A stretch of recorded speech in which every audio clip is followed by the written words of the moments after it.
Pensata, com Marcelo Madureira. Olá, amigas e amigos do Pensata. Eu estou aqui com este livro aqui nas mãos, o do Labirinto do Cérebro, do Dr. Paulo Niemeyer Filho. É um daqueles livros que é um problema, porque eu comecei a lê-lo na sexta-feira à noite e não consegui conciliar o sono enquanto não acabava.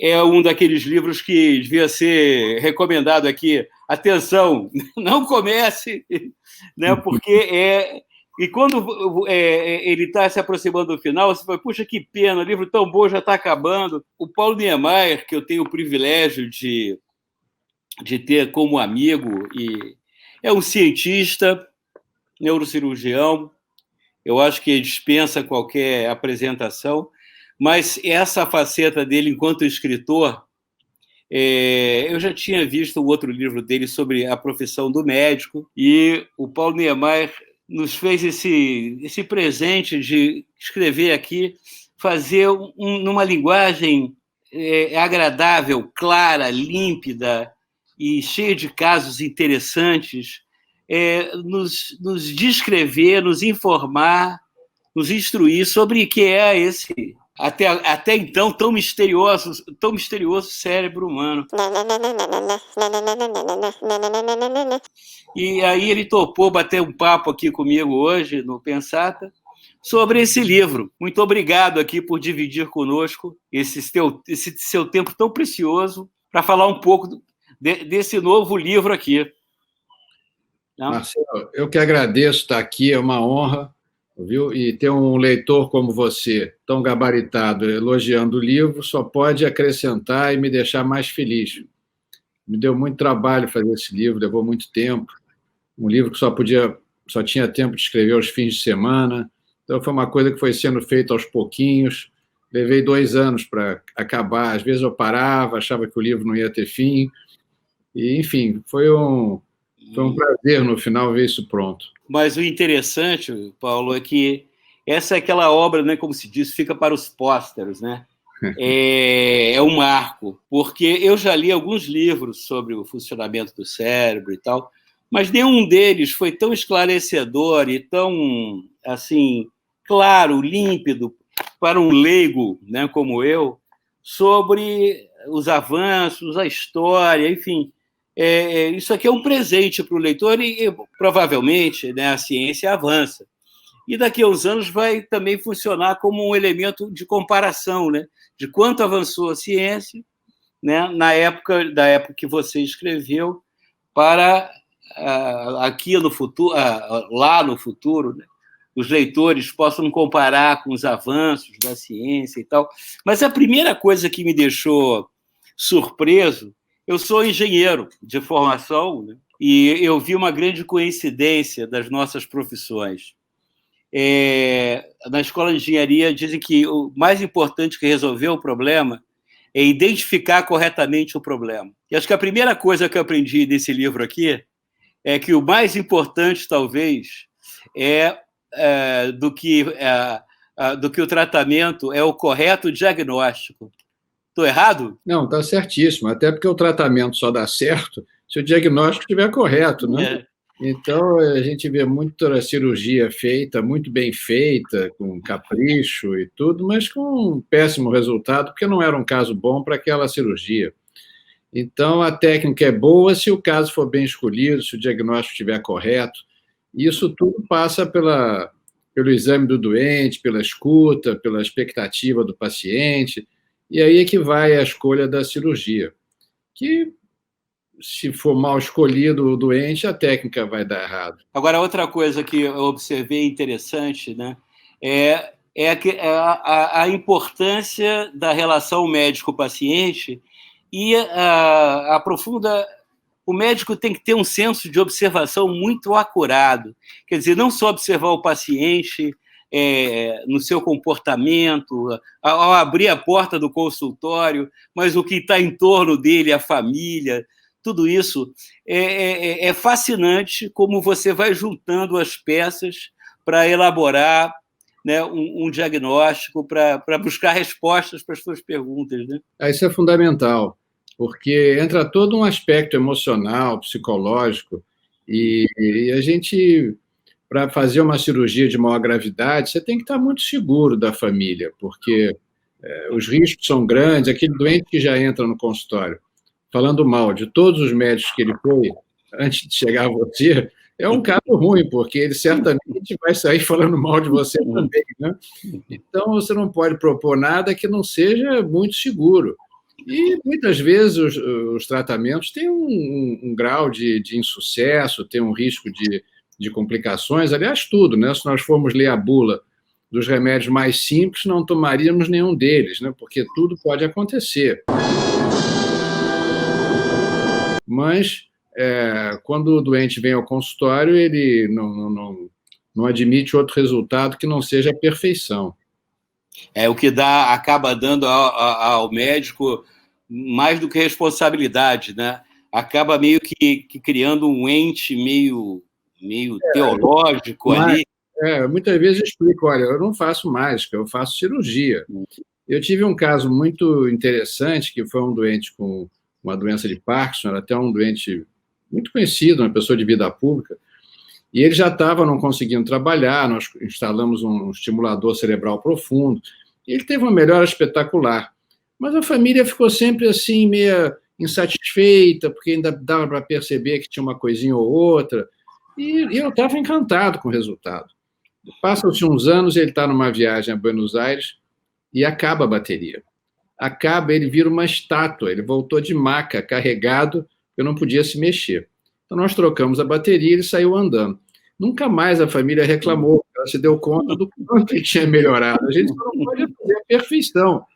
Então, às vezes, é preciso um episódio desse para o doente se dar conta de que ele teve um ganho com o tratamento, pode não ter sido perfeito, mas teve um ganho muito grande. E tem alguns casos que, às vezes, é um ovo de Colombo, né? Quando você vai falar das células-tronco, você lembra de um paciente que ele já, depois de procurar vários médicos, foi te procurar e você resolveu fazer aquele teste da chave, que todo médico faz, né? De passar a chave na sola do pé para ver.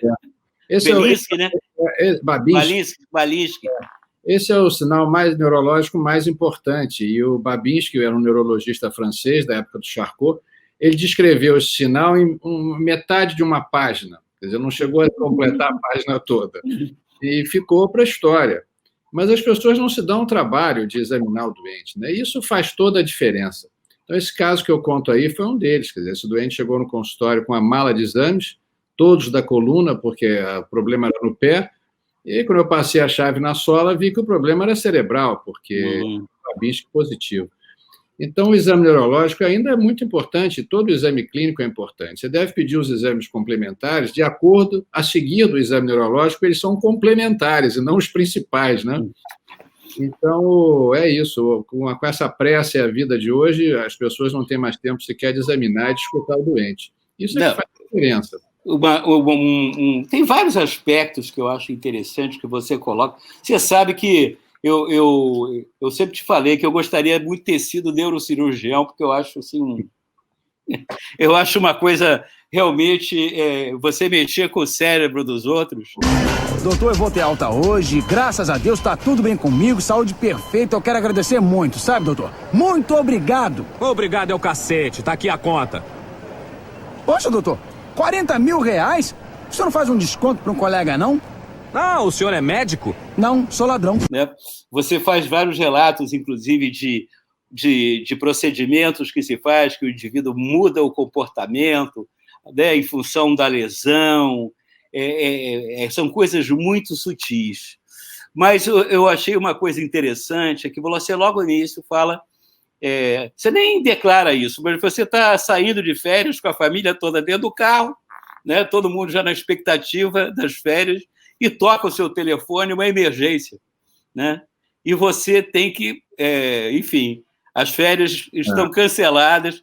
Quer dizer, a colaboração da família, entender o teu trabalho, é uma coisa muito importante, né? Não, é fundamental. Aliás, você não foi neurocirurgião porque eu não quis, porque nós chegamos a combinar de fazer uma clínica na sua garagem, né? Pois Mas esse caso foi um caso muito dramático, porque quando a mulher ligou, eu não queria dar aquela frustração. Em muitos casos que me chamam de emergência, não são para mim ou não são fundamentais que eu esteja presente, pode ser outro médico. Então, no primeiro momento, eu nem escrevi isso no livro, eu disse para ela que eu já estava em Búzios. Eu digo, olha, eu estou em Búzios, não posso atender, mas o que é? Quando ela acabou de contar a história, eu digo, não, eu estou no Rio ainda, estou indo para aí agora, você manda trazer o paciente e tal. A gente não pode recusar de jeito nenhum, porque são tão graves e tão... E era esse caso, né? Então, e aí a família não só entende, como acompanha e quer saber, e torce, sofre com a história, se o doente melhorou, não melhorou, tem toda uma participação, né? E essas coisas, inclusive, me motivaram muito a escrever o livro, porque não só a família, mas os amigos, todo lugar que eu vou, tem sempre alguém querendo uma história, saber como é que evoluiu, e eu disse, poxa, eu preciso escrever um livro contando como é que são as coisas, né? E, então, esse interesse todo é que levou a fazer esse livro. Eu até lembro claramente, nós estávamos num jantar e tinha um amigo meu, inclusive meu sócio, que você já tinha operado, né? Aí você olhou para ele sentado numa cadeira e só falou assim, tá com dor, né? Eu acho que você vai precisar passar lá no consultório. Essa sensibilidade, ele de fato estava com dor, ele estava, como depois teve que fazer uma outra cirurgia por outro motivo, mas você está sempre ligado, né, nas pessoas. Examinando. Sem querer, vira um hábito. Você sabe, quando eu ando no calçadão aqui na Praia de Copacabana, aos domingos, eu ando com minha mulher e a gente vai fazendo diagnóstico. Eu venho andando, eu digo, o que você acha que seja isso? Aí ela não sabe, eu ensino, você vê que esse braço está balançando menos que o outro e tal. E assim ela vai. Hoje ela já está treinada. Eu pergunto o que é isso, ela sabe dizer o diagnóstico. Não, tem outra passagem do livro que é sensacional. Você está no aeroporto, você tomou na fila do embarque e você começa a reparar um outro cidadão na frente com vários tiques nervosos. Eu chamo de tique nervoso, mas, enfim, aí você não consegue resistir, chega para ele, olha, é o seguinte, eu sou neurocirurgião, eu acho que você deveria... Aí o cara fala, pois eu estou com consulta marcada com o Dr. Paulo Niemeyer. É muito curioso. São várias ocasiões assim, que são até divertidas, né? Porque realmente eu acho que fala mais alto, né? Assim como o humorista não perde a piada, o médico não perde um diagnóstico. É difícil, você sabe que isso é muito difícil, porque às vezes eu entro no elevador e tem alguém com uma doença evidente, que às vezes a pessoa não se dá conta. Mas é muito difícil dizer, porque às vezes a pessoa já sabe e acha também que ninguém está reparando, tem o outro lado, né? Então é muito difícil. Esse doente da ponte aérea, eu falei porque a fila não andava, demorou tanto, eu fiquei puxando um papo com ele. Mas você ficou num conflito, ou seja, porque... Acabei falando, entendeu? Parece aquele papo de como é que é, de corretor de imóvel, né? Que dá, tá aí o meu cartão, ou então advogado americano. Qualquer coisa me procura. Me procura. Esse doente levou 10 anos para me procurar. Eu não disse meu nome a ele. Ele levou 10 anos para me procurar. 10 anos depois ele entrou no consultório e disse, você lembra de mim? Eu tinha uma clínica ponte aérea. Pois ele poderia ter adiantado o tratamento dele em 10 anos. 10 anos, pois é. Em 10 anos. O livro é interessante por isso, que eu acho que ele dá uma descrição, né, da fisiologia, né, do cérebro muito clara, né, que, de certa forma, desmistifica um pouco. Né? Todo mundo, quando fala, o problema é um tumor cerebral, qualquer coisa no cérebro, o pessoal já fica mais preocupado do que ficaria em outro órgão. E você faz uma descrição muito simples, muito clara, que eu acho que ajuda muito para as pessoas desmistificarem, passarem de tratar a nossa cabeça como se fosse intocável. Então, você fala uma coisa muito importante, que as pessoas normalmente não fazem, não incluem no check-up exames que seriam importantes para você descobrir problemas neurológicos e tal. Isso é uma coisa cultural, não é só no Brasil. Eu falo nisso já há uns 20 anos. Eu tive um paciente que operou um tumor do estômago, foi para Nova York depois para fazer um check-up, para ter certeza que não tinha mais nada. E ele, quer dizer, não era questão de dinheiro, não era questão de subdesenvolvimento. E aí fizeram um check-up completo nele em Nova York, daqui para baixo. Quando ele voltou para o Brasil, 30 dias depois, teve uma crise convulsiva, fez uma tomografia, tinha um tumor enorme, que já estava ali muito antes dele viajar. Então, lá também não se fazia, quer dizer, por nenhuma razão clara, quer dizer, o que a gente... A única justificativa é que até uns anos atrás, os exames para investigar o cérebro eram muito complexos, tinha que tomar anestesia geral, injetar contraste na carótida, então você não fazia isso como check-up. Só que os tempos mudaram. Você hoje entra numa ressonância em 15 minutos, sem contraste, e você fica sabendo muitas coisas que se passam lá dentro, né, do crânio. Mas eu acho que tem que passar essa geração que aprendeu assim, até chegar outra que vai aprender diferente, porque as pessoas têm uma dificuldade de se adaptar a essas novidades.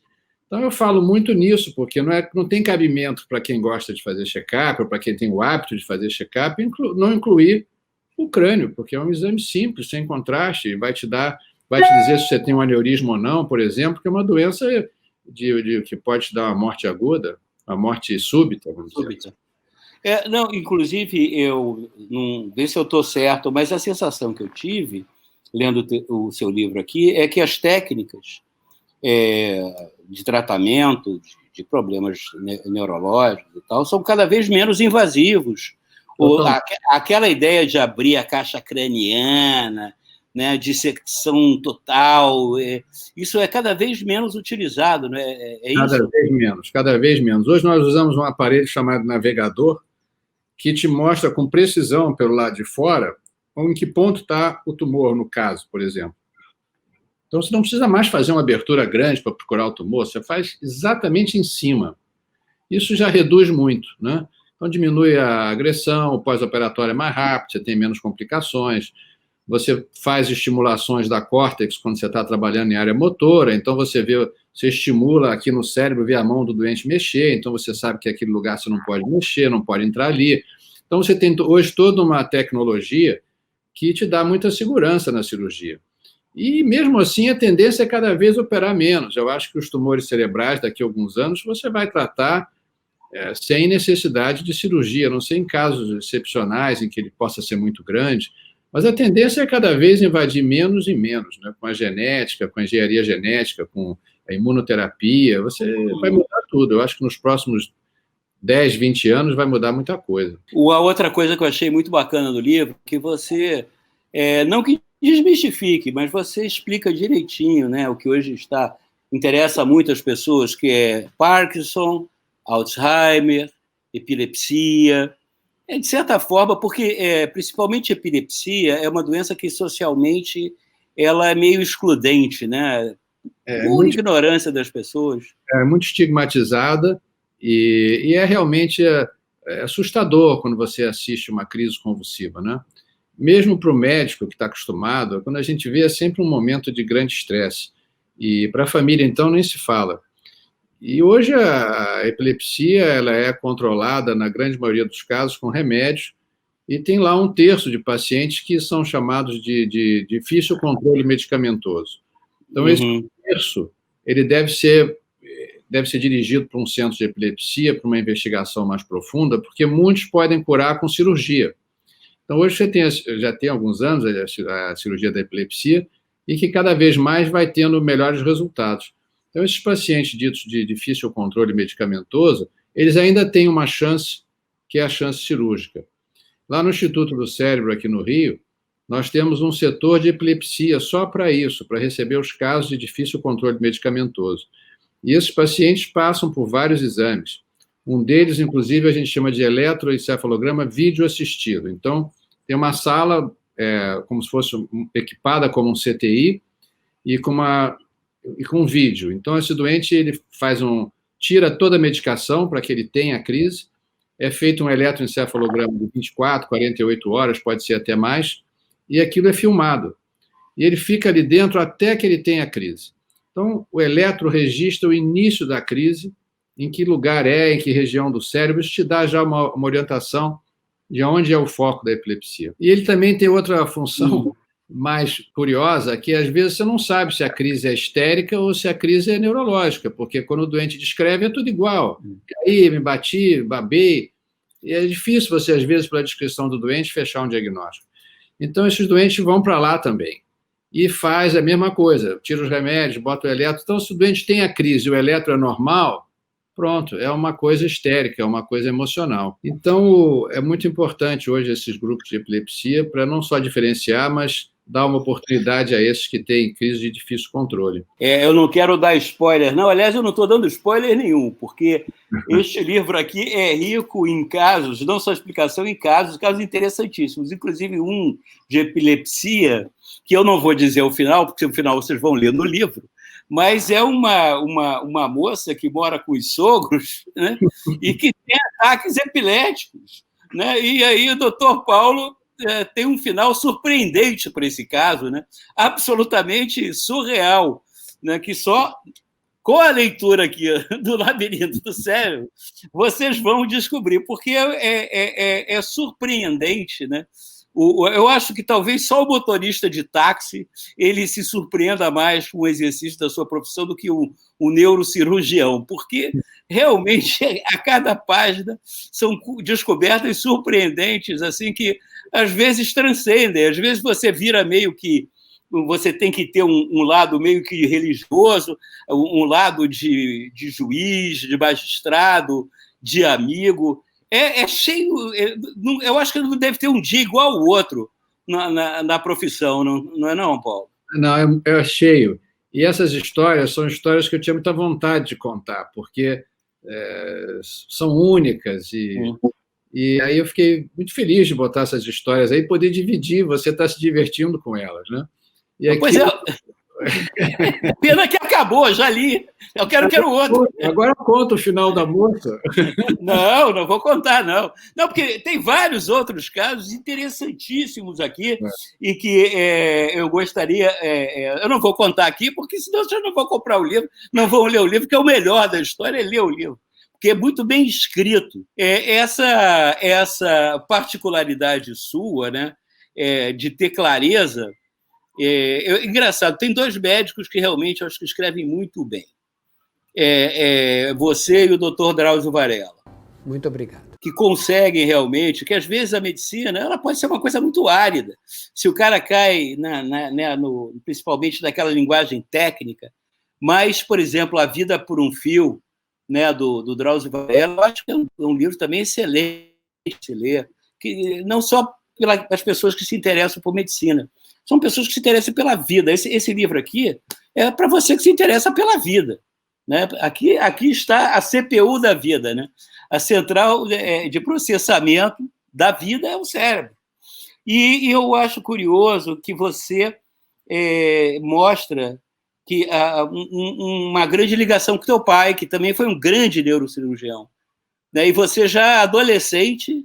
você já conta, né? Você já frequentava as salas de cirurgia. Quer dizer, o quanto foi a contribuição do seu pai é óbvio, né? Mas tem aquele momento que ele chegou numa cirurgia, que você tem uma dúvida, ele virou para você e falou, resolve aí. Não, eu tinha uma ligação enorme com meu pai. Aliás, foi o grande motivador da minha vida para ser neurocirurgião foi a admiração que eu tinha por ele. E sempre, apesar de eu me separei cedo profissionalmente dele, tive uma vida, mas sempre levava a ele os casos mais graves. Eu nunca deixei de consultá-lo e a gente às vezes operava junto, mas cada um trabalhávamos em hospitais separados. Até esse dia que eu fui operar esse grande professor, eu achei que era muita areia para o meu caminhão e eu pedi a ele para estar presente. Digo, isso aqui não pode dar errado de jeito nenhum. E na hora H houve uma dúvida. Eu perguntei a ele, o que você acha que eu devo fazer? Aí ele cruzou os braços e disse, olha, você que sabe, o doente é seu. E aquilo foi muito importante, porque eu tive que decidir sozinho, terminou bem, mas eu vi que eu não precisava mais ficar chamando ele. Ali foi um corte do cordão umbilical profissional, né? Uhum. E eu acho que ele fez muito bem de ter tido essa atitude, porque ele já sentia que não precisava mais ficar ali me protegendo, né? Então, foi um momento importante para mim na minha carreira, muito simbólico. Vem cá, Paulo, e o Instituto do Cérebro? Essa sua iniciativa fantástica, né? E tão difícil hoje no Brasil você criar centros de excelência Como é que está o teu trabalho lá? Marcelo, está indo muito bem. Você sabe que tudo que é novo é difícil, né? Qualquer movimento para se fazer alguma coisa é uma dificuldade, né? Você nadar contra a maré, né? Mas o grupo é tão bom, o esforço, existe um entusiasmo tão grande de todos que trabalham lá, enfermeiros, médicos, todos os profissionais de saúde, todos têm um entusiasmo muito grande por aquilo. Então, está funcionando muito bem. É um lugar onde os doentes só atende SUS, é um lugar onde o doente entra e é tão bem tratado que ele pergunta, mas aqui tem que pagar? Eu digo, não, aqui só não tem que pagar, aqui é tudo SUS. Mas a consulta dele é marcada por telefone, ele vai lá sabendo que é às 14h, que o doutor Zé Paulo vai atendê-lo, e ele não chega lá para ficar na fila, brigando, reclamando na calçada. Então, ele chega lá com hora marcada, é bem atendido, e durante a internação ele tem todos os recursos, os médicos todos lutam muito lá para conseguir doações, equipamentos, então, felizmente, nada falta.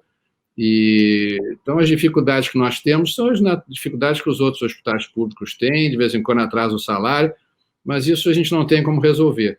Mas lá dentro, a boa vontade e o entusiasmo de todos é enorme, e é isso que faz o sucesso do Instituto. Eu acho que é um grande exemplo. As pessoas que, por acaso, queiram contribuir, né, ajudar financeiramente o Instituto, vocês têm um site, tem o que oriente como as pessoas podem fazer isso? Nós temos um centro de estudos, que é uma pessoa jurídica sem fins lucrativos. E esse centro de estudos recebe doações, e com essas doações nós compramos muita coisa, porque o Estado está sempre em dificuldade, sempre no limite da despesa. Então, agora, por exemplo, na crise do Covid, que nós fomos transformados em Covid, nós só conseguimos trabalhar porque a Vale do Rio Doce entrou pesado, ajudando, transformou o nosso laboratório, e alguns amigos particulares também doaram muitos capotes e equipamentos de proteção. Nós não recebemos nada do Estado, a não ser a função de ter que atender o Covid, e mais nada, cruzar os braços e agora vocês se virem. Então, lá, se não fosse esse espírito de vestir a camisa e de comprometimento, nós teríamos tido uma grande dificuldade. Enquanto o Estado levava um mês para dar um resultado do Covid, nós tínhamos o resultado no mesmo dia, porque nós mesmos fazíamos o teste. Fazíamos de manhã, de tarde tínhamos o resultado. Isso tudo a Vale do Rio Doce que propiciou, com equipamentos, até um robô para o laboratório para apressar o resultado dos exames. Enfim, é um modelo muito interessante que é baseado nas OS e que está muito mal visto, porque muitas OS têm outra intenção que não é exatamente a que deveria ter. Então, isso acaba dando margem para que se fale mal de um sistema, de um modelo que é muito bom, extremamente eficiente, só precisa que a OS faça a sua parte de seriedade. Uma coisa que eu estava pensando aqui, Paulo, é o seguinte, talvez uma consequência benéfica dessa pandemia do Covid-19 é que haja talvez uma diminuição de muitas outras doenças por conta as pessoas aprenderam a importância, talvez, de lavar constantemente as mãos, ter melhores hábitos de higiene, enfim, tomar mais cuidado com a própria saúde. Será que isso realmente seria, entre aspas, um fator positivo, uma contribuição para a saúde da população em geral? Eu acho que isso conscientiza as pessoas da sua fragilidade, né? Porque o homem, ultimamente, estava muito arrogante, né? E continua destruindo a natureza, destruindo o meio ambiente. E isso é que vai desencadear cada vez mais pandemias. Quer dizer, as pandemias que ocorriam a cada século vão começar a ocorrer a cada década, porque a destruição é enorme, o homem é frágil para o contato com uma doença nova. Então, nesse aspecto, eu acho que baixou um pouco a bola dos humanos, no sentido de que tem que lavar a mão, tem que se proteger e tem que olhar para o meio ambiente com mais cuidado.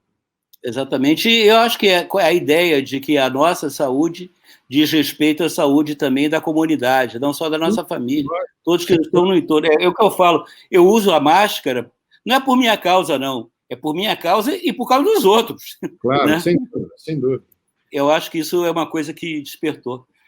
Bom, doutor Paulo Niemeyer, eu só tenho a agradecer mais uma vez, a segunda vez que a gente conversa aqui no Pensata, dessa vez com essa feliz, né, essa feliz leitura que você me proporcionou, né, no Labirinto do Cérebro, editora Objetiva, à venda nas boas livrarias do ramo e nas livrarias não tão boas também. Eu recomendo fortemente esse livro como aprendizado, como ilustração, como até entretenimento, né, digamos assim. Eu só tenho a dizer parabéns, poxa, que você continue. Agora eu vou te provocar, talvez escrever alguma coisa justamente sobre a consciência. Isso é um desafio, Mas, quem sabe, a gente vai amadurecendo, daqui a pouco se enfurna aqui e começa a escrever. Mas, olha, eu só posso te agradecer, Marcelo, estou muito contente de estar aqui com você. Todas as vezes que a gente conversa, eu acho que foi pouco, a gente precisa ter conversado um pouco mais, mas quando a gente se encontrar, vamos seguir adiante aí, que você deve ter muitas perguntas sobre o livro. Não, isso com essa pandemia, né? Eu fico aqui, eu só saio de casa em motivo extremo. E eu estou o tempão, eu tenho uma lista de amigos que eu vou ligando, você está na minha lista, né? Que eu ligo para saber como é que está indo, para bater papo mesmo. Eu sinto muita falta do papo de amigo mesmo, né? Sobre as coisas gerais da vida, né? E não só explorar esse seu lado erudito, esse seu lado... Erudito eu gosto de explorar, né? Porque você é um cara que tem um conhecimento geral das coisas que é raro. Isso é bom de explorar, mas não só como o teu lado de profissional. Eu acho muito legal, Paulo, essa contribuição. Cada vez mais eu acho que os intelectuais, as pessoas que têm conhecimento,